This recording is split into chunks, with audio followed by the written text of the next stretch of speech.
Shin ko muna da ilimin cewa ciwon sanyi yana haɗa zumunci mai ƙarfin gaske?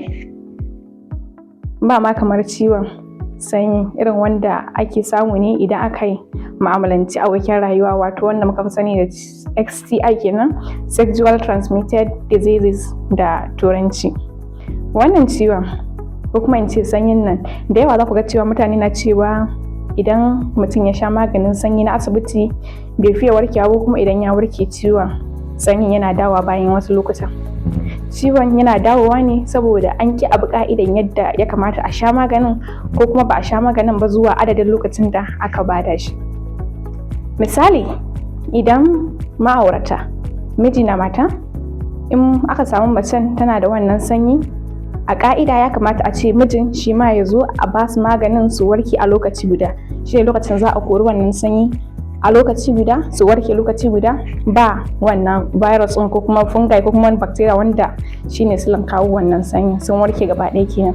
Idan ya zama cewa mutum ɗaya ne ya sha wannan magani, ɗayan bai sha ba, zai iya warkewa, amma daga lokacin da aka ce wancan ya zo ya mu'amalance ka, suka ƙara raya suna tare, wannan ciwon zai ƙara dawowa, saboda shi da bai sha ba dama yana da su, zai ƙara dawo maka da wannan ciwon sanyin.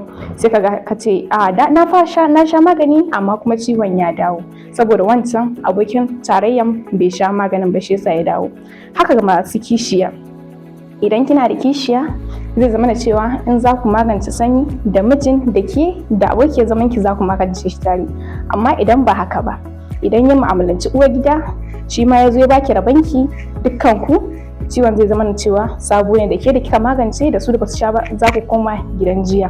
Min haka idan ana so a magance ciwon sanyi ya tafi baki ɗaya, ya kamata a bi ka'idoji da wanda ya rubuta magungunan ya bi ya bada, a bi ka'idojinsu yadda ya kamata, sannan kuma a sha maganin zuwa adadin lokutan da aka ce a sha. Idan na sati biyu aka baka ka sha, idan na wata ne aka baka ka sha, in ma na kwana 10 ne ka sha shi.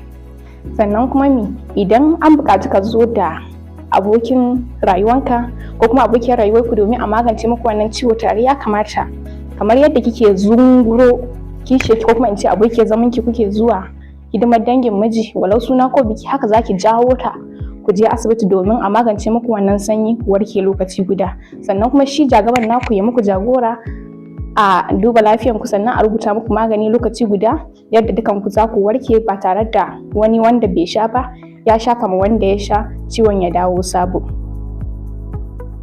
Da fatan an karu da wannan bayani. Sunana Usaina Mustapha Usman, ni unguwar zoma ce amma ta zamani.